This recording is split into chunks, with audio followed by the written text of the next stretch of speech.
sejam bem-vindos, alunos da sexta etapa do EJA. É muito bom ter todos vocês aí conectados na nossa aula. Sou a professora Odilene Santiago e é um prazer ter todos vocês aqui. Lembrando que a todo momento nós estamos aí no nosso chat, que vocês podem participar e interagir. Nós temos aí a professora Pet e o professor Ananias, que estão disponíveis, tirando as dúvidas, interagindo com vocês no nosso chat. Quero agradecer a presença de todos e vamos lá ao conteúdo da nossa aula de hoje. O tema da nossa aula de hoje são os francos. Isso mesmo, nós vamos ali conhecer um pouco mais, da formação da Europa feudal e dos francos. Vamos lá agora para o nosso conteúdo. O feudalismo, lembrando que nós vamos falar aí da Europa, na chamada Idade Média ou Idade das Trevas, que também foi esse período, chamado a esse período durante o feudalismo, a Idade Média também ficou apelidada de Idade das Trevas, E a gente vê aí que o feudalismo pertence a esse período e durou ali por volta do século V ao século XV. Isso mesmo, por volta do ano de 476 a 1453. Durante aí esses quase 1000 anos, a cultura ocidental ela foi construída graças à fusão entre os diversos povos bárbaros e os romanos.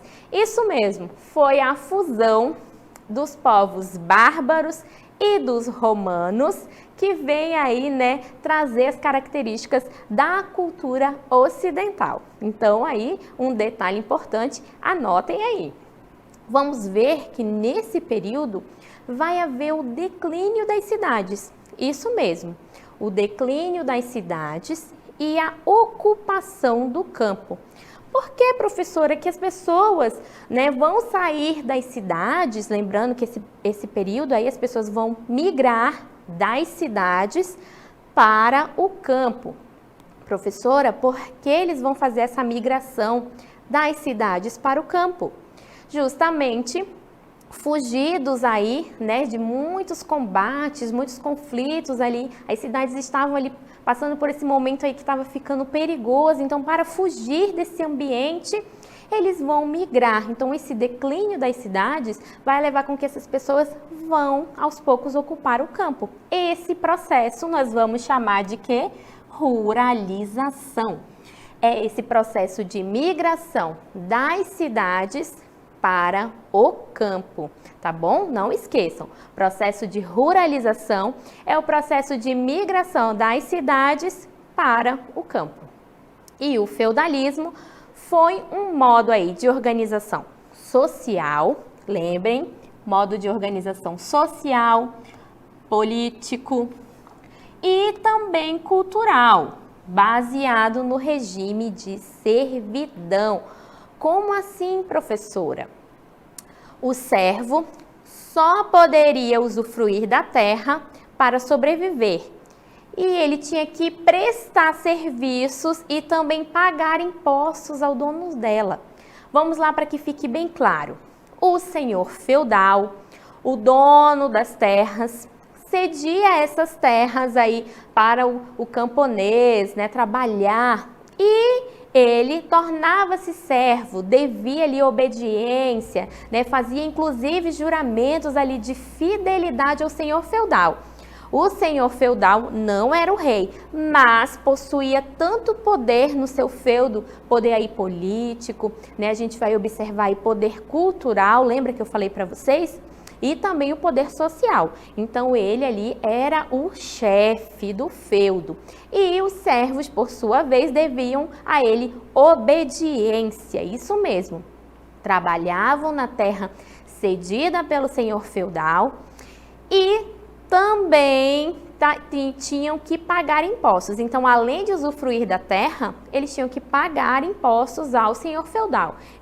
Parte da sua produção era cedida para o senhor feudal, eles tinham que pagar taxas e também eles tinham que trabalhar tanto nas suas terras quanto nas terras do senhor feudal. Então, o senhor feudal cedia a eles as terras para que ele trabalhasse, mas também ele deveria produzir nas terras exclusivas ali do senhor feudal. Trouxe para vocês uma imagem para exemplificar melhor tudo isso que eu falei. né? Na imagem nós podemos ver ao centro da imagem o castelo, né? A moradia ali do senhor feudal. Ao redor do castelo nós tínhamos vilas, né? A vila dos moradores, dos camponeses. Nós tínhamos também ali, vocês podem observar, vários camponeses ali trabalhando na terra, cultivando na terra. Então, eles estavam ali, né, trabalhando nessa terra cedida pelo senhor feudal, a modo aí, né, no sistema de servidão. Tinha também aí outras áreas que nós sempre observávamos ali no feudo, né, áreas comuns. E também nós tínhamos ali os bosques, né, que eram um exemplo dessas áreas comuns, né, que serviam a todos. Então a gente pode observar aí nessa imagem esse trabalho realizado pelo camponês ali no feudo. Então a gente pode observar como funcionava esse modo de produção. Então o senhor feudal era ali, né, era uma figura muito importante, a gente pode observar.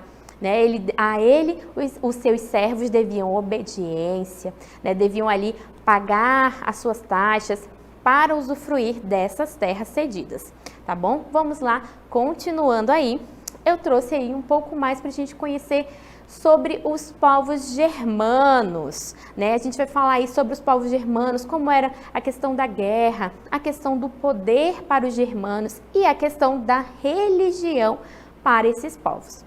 Os germanos foram chamados de bárbaros, observem só, bárbaros. Quando a gente fala povo bárbaro, a gente lembra ali, né, a gente imagina um povo ali meio mais rústico, né? A gente observa ali, a gente tem essa imagem. E esse povo foi chamado pelos romanos de bárbaros pelo simples fato de não terem a sua mesma cultura, né? De não falarem o latim. Então, por este fato, esses outros povos foram chamados pelos romanos de bárbaros.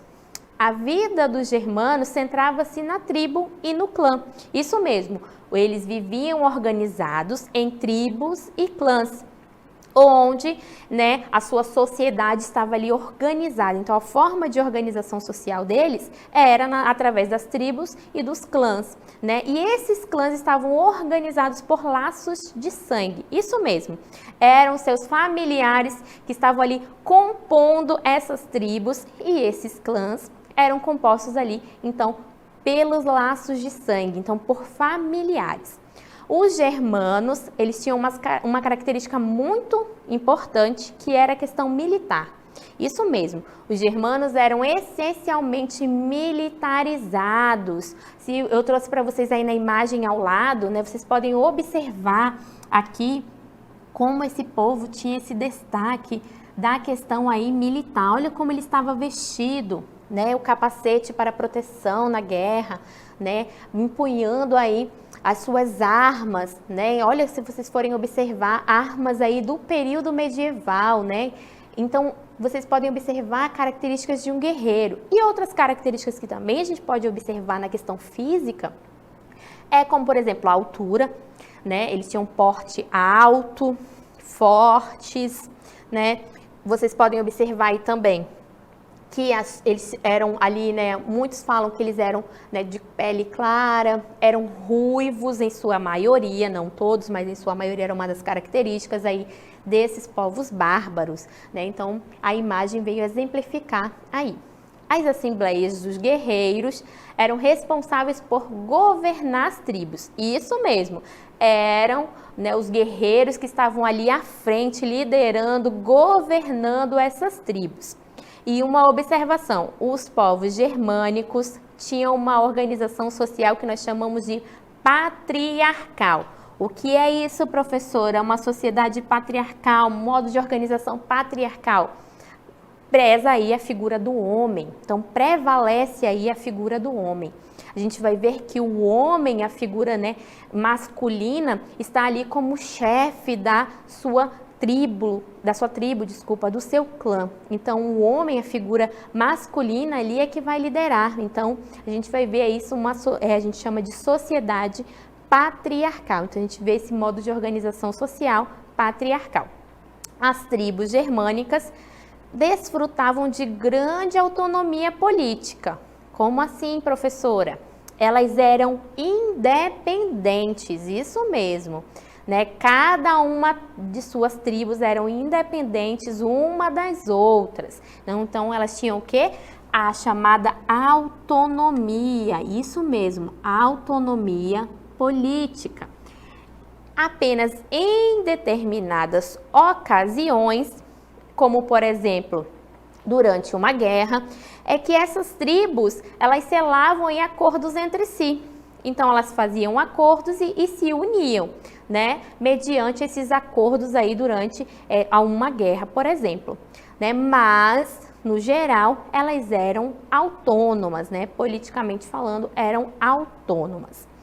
E quanto à questão aí da religião germânica, eles eram um povo politeísta. Professora, eu já vi essa palavra várias vezes, mas no momento eu não me lembro, não me recordo. Então anote aí.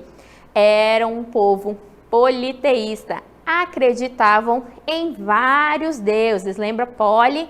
Vários. Então acreditavam aí em vários deuses. E a sua religião, essa crença em vários deuses, né, do povo germânico, ficou conhecida como mitologia nórdica. Então, se for perguntado a vocês, a religião era politeísta dos povos germânicos e ficou conhecida como mitologia nórdica. Professora, não conhecia essa forma de religião, não conheço a mitologia nórdica. Eu trouxe para vocês alguns exemplos de deuses da mitologia nórdica, isso mesmo. E vocês vão observar que pelo menos um desses deuses vocês conhecem sim, já ouviram falar em um determinado momento. Vamos lá, eu trouxe o exemplo aí desses deuses, né? Eu vou começar pela figura que está no centro, o deus Odin, que era o maior de todos os deuses, era visto como o pai dos deuses. Então aí o Odin, né, que era o deus ali responsável pela vida, pela morte, pela cura. Então era o deus central da mitologia nórdica, né? Então pai de muitos deuses. Então a gente vê aí a figura de destaque no centro, o deus Odin. Ao seu lado está a Frigg, que é a sua esposa de Odin. E a gente vê como características da deusa Frigg o amor, a união, a família. Então a gente vê aí, e um outro detalhe também é a questão da fertilidade. Então era a deusa do amor, da fertilidade, da união, da família, né? Então a gente vê aí mais uma característica da deusa Frigg. Do outro lado, nós temos o deus Loki. Deus Loki, que era o deus aí da mentira, da trapaça. Olha só, uma figura um pouco mais, a gente pode observar, negativa, né? Então a gente vê aí o deus da trapaça, da mentira. E um detalhe é que o deus Loki poderia ali adquirir a qualquer momento qualquer característica física. Então ele podia se transformar, né, várias vezes, mudar de imagem. Olha só uma característica aí do deus Loki, que era o deus da mentira e da trapaça.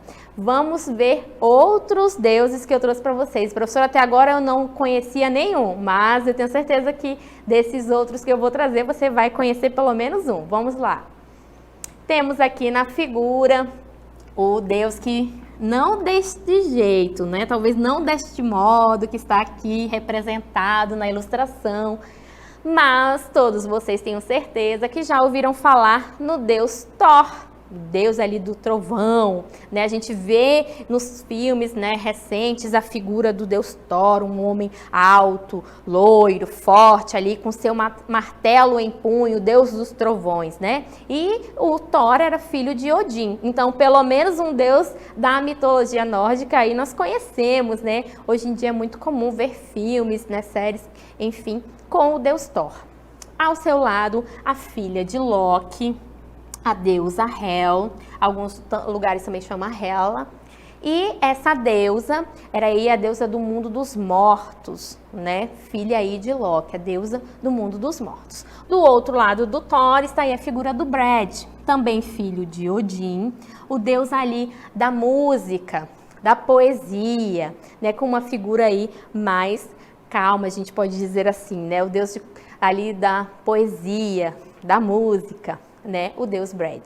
Então, viam como eu falei para vocês que vocês iam aí reconhecer, né, um dos deuses da mitologia nórdica. Então agora vocês já sabem, né, que o deus Thor é um dos deuses, né, da mitologia nórdica e filho de Odin. Então, espero que vocês tenham gostado aí da nossa aula. Vamos agora para a nossa DLI. Vamos lá, participem e interajam.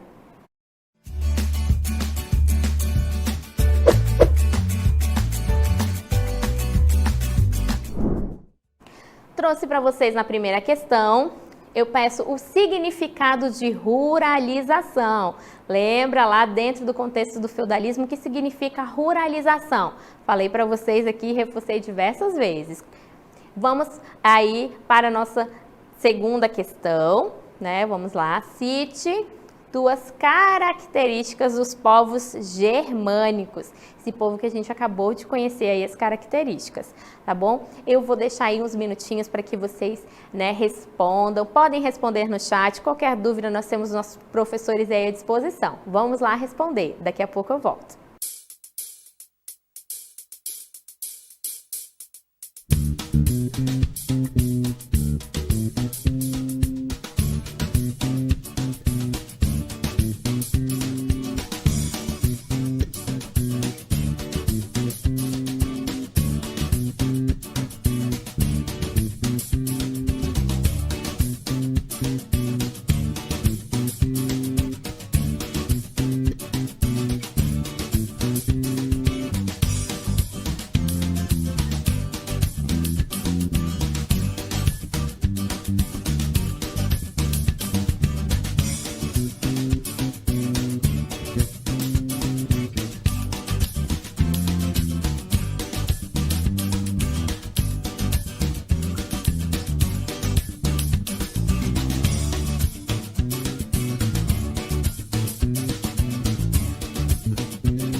Retornamos aí para a nossa interatividade, esse momento que a gente vai fazer a correção das nossas questões aí da DLI. Lembrando que vocês podem participar, interagir aí conosco no chat, respondam. Tem professores à disposição, a professora Pet e a professora Inês estão aí disponíveis para tirar qualquer dúvida. E conto com a participação de vocês. Então vamos lá para a nossa primeira questão, rever a nossa primeira questão. Vamos lá. O que significa ruralização dentro do contexto do feudalismo? Lembrando que nós falamos aí sobre essa ruralização. Vamos lá ver aí se vocês recordam desse processo aí de ruralização. Lembrando que a gente está falando do contexto do feudalismo. Vamos lá ver aí a nossa resposta, o nosso comentário sobre esse período aí da ruralização.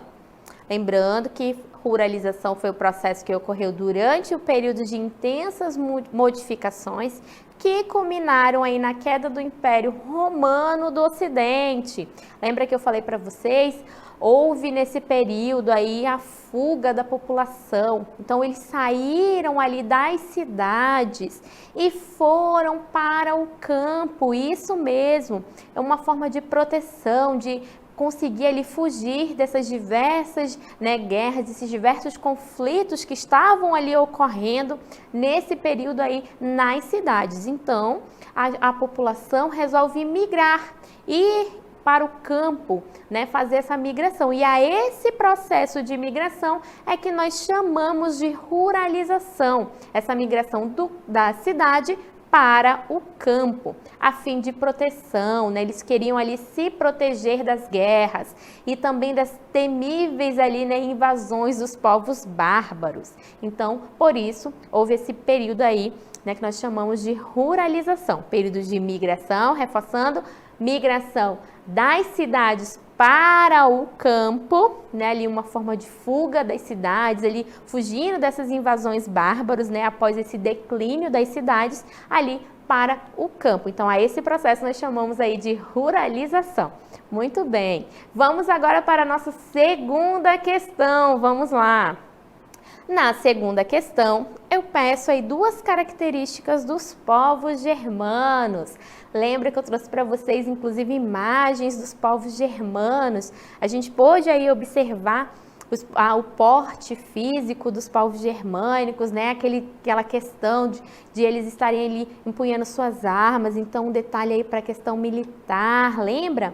Então, vamos aí nessa linha de pensamento. Então, esses povos germânicos aí, essas características é voltada aí para essa questão militar, Lembrando aí que eram povos chamados de bárbaros, justamente porque não falavam o latim. Então, vamos lá agora ao comentário da nossa questão. Os germanos eram essencialmente militarizados. Lembra que eu falei para vocês?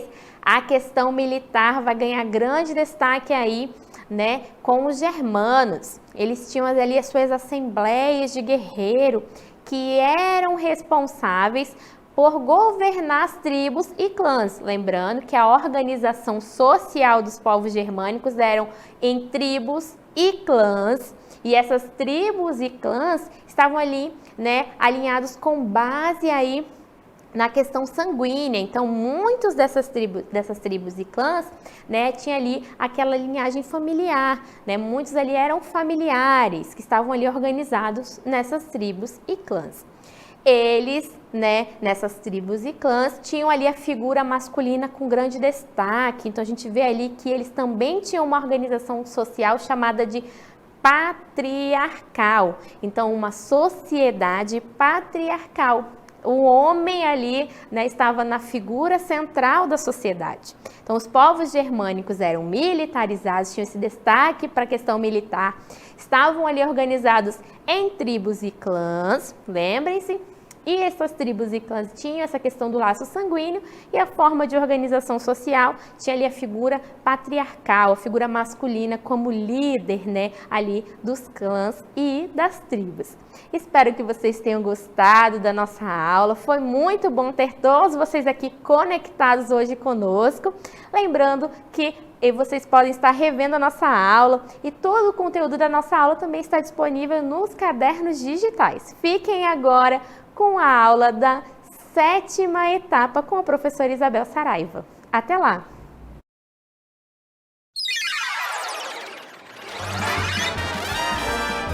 A sua aula continua no próximo vídeo.